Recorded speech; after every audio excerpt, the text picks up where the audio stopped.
Se ha naturalizado en Argentina el hecho de que asumió un gobierno de extrema derecha. Como los medios lo tratan como a un gobierno más, la gente pierde la noción de que está gobernada por extremistas. Extrema derecha, extremistas. Por gente que se mueve en los extremos de las ideas y de las acciones. Esa es la razón por la que están llevando nuestras vidas a situaciones extremas, porque son un gobierno de extrema derecha, y eso es lo que se quiere naturalizar, ideas extremistas. Hay gobernadores que han reducido a la mitad el combustible para los patrulleros, porque no lo pueden pagar. Se ha roto la cadena de compra de medicamentos, los hospitales no los están recibiendo. Gobernadores e intendentes han reducido en medio de la crisis los alimentos que entregan a los comedores. La gente compra frutas y verduras por unidad. Compran remedios de a 1 o 2 pastillas por día. Un grupo de extremistas nos llevó a la miseria extrema a una velocidad de rayo. Son pocos, muy pocos los países gobernados por la extrema derecha. Tiene lógica que sean pocos, porque las ideas extremas por naturaleza no representan al promedio de la sociedad, están en el extremo de la sociedad. Para que ganen, se tiene que dar características extraordinarias. Aunque muchos intenten olvidarlo o no lo mencionen, aquí ocurrieron hechos extraordinarios. Vos podés ser muy crítico con las cosas que haya hecho Alberto, Cristina o Massa, pero el peronismo recibió un país con una deuda en dólares en default, con una deuda con el FMI en default y con una deuda en pesos en default. Y a los 3 meses llegó una pandemia que detuvo la economía y nos condenó al encierro. La primera pandemia que tuvo Argentina en su historia.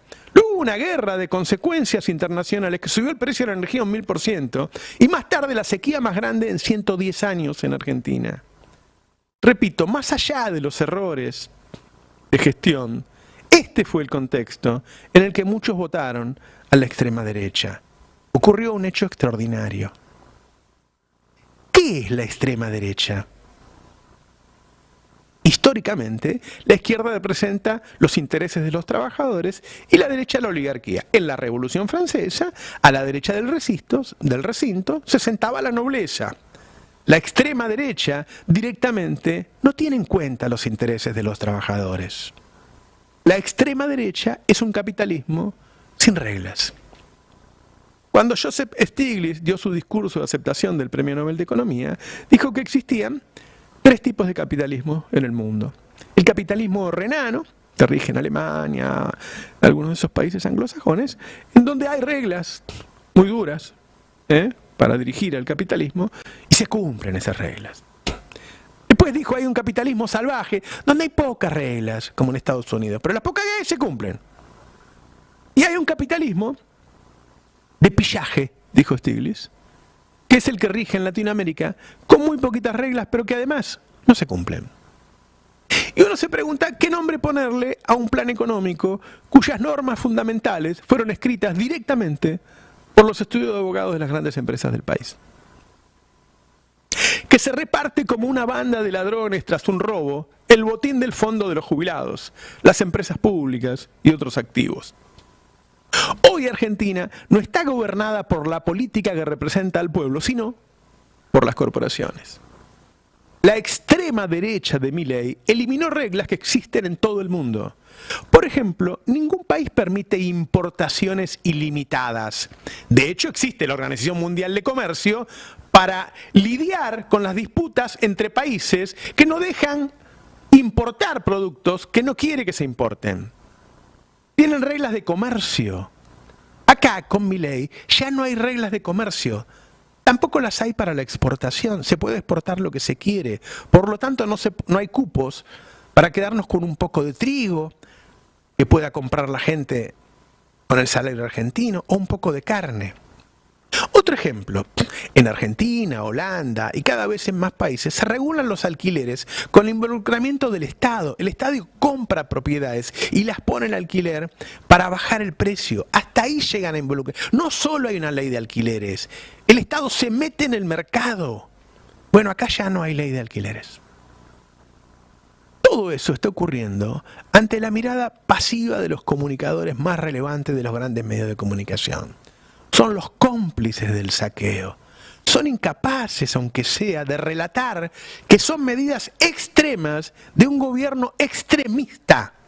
Eso es lo que quiero que se entienda en este comentario. No estamos analizando un gobierno común. No son así los gobiernos del mundo. Yo entiendo que pones la televisión y lo analizan con naturalidad los Novaresios de la vida. Esto es un grupo de extremistas. No hay países que no tengan límites a la compra de tierras por medio de extranjeros.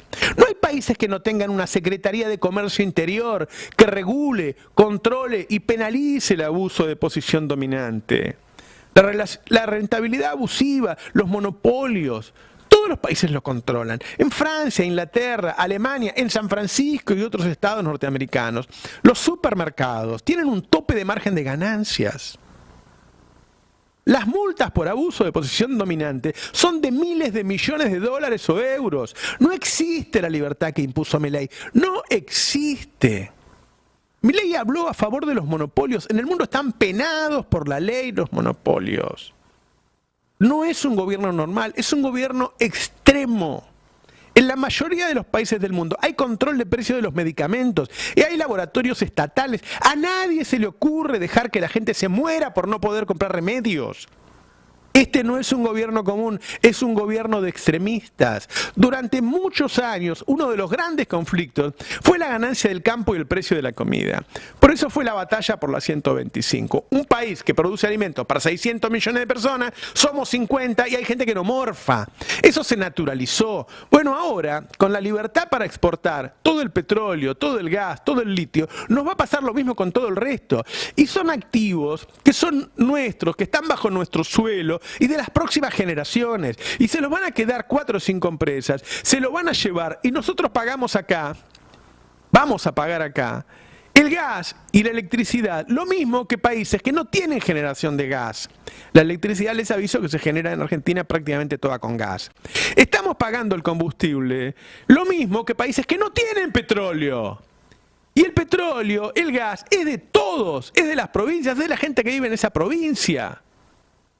Eso es un gobierno de extrema derecha. Es decir, Milei permite que se lleven el gas, el petróleo, el litio, que es nuestro, y de las próximas generaciones, y que nos lo vendan a nosotros a precio internacional. Eso es extrema derecha. Eso es la extrema derecha. Señoras, señores, votaron a un gobierno de extrema. Son extremistas. Eso, más la destrucción de la ciencia, más la destrucción de la cultura, más la intolerancia a la diversidad y tanto más, es lo que caracteriza como un gobierno de extremistas. También el desmembramiento del Estado, ese Estado que te cuida, que está presente, un Estado que se retira, dará el ingreso a las mafias, al narcotráfico. Alguien ocupa el espacio que deja el Estado. Todo ese horror está siendo naturalizado en el país. Los medios tratan los temas como si nada hubiese cambiado. Los políticos radicales y del PRO apenas cuestionan las formas. A los políticos de Unión por la Patria que se oponen los llaman radicales, que se radicalizan. Hay gobernadores peronistas que están negociando su voto, esa aberración, por unos pesos. La naturalización de la extrema derecha va a llevar a la descomposición nacional. Las consecuencias de la falta de arreglos o de la preeminencia de las reglas que imponen las corporaciones nos llevan a consecuencias dramáticas. Ya hay gente que no puede comprar comida ni remedios. Pero la disgregación nacional es mucho peor que eso. Es el fin de un país, es la decomposición nacional, es el caos. Pronto no tendremos salud, ni educación, ni seguridad, ni libertades individuales. Sin Estado nos gobiernan las mafias o el narcotráfico. Los que están acompañando, los que están naturalizando este camino ominoso, deben reflexionar, porque hay algunas cosas de las que no se vuelve. Y el campo popular debe activar de manera inmediata. No puede esperar, no me puede decir que voy a esperar unos meses. De manera inmediata debe reorganizar la resistencia y debe estar a la altura de las circunstancias. Si ellos son feroces, nosotros debemos ser el doble de feroces. Si ellos quieren prohibir el derecho a huelga, el campo popular tiene que ir por un plan primero de 12 horas, después de 24, después de 48 y seguir así y llegar a una huelga por tiempo indeterminado.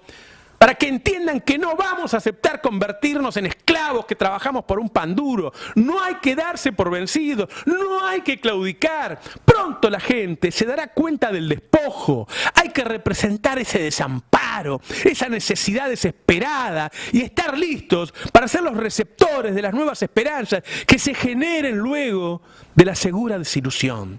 La historia argentina está llena de momentos oscuros, pero también de bellos amaneceres. Y esos días luminosos, desde hace 80 años, son peronistas. Mañana 24, inundemos el país de voces peronistas. Marchemos y alcemos nuestras voces hasta que nos escuchen todos. Mañana comienza la lucha para devolverle a nuestro pueblo la felicidad que se merece. ¡A marchar, carajo!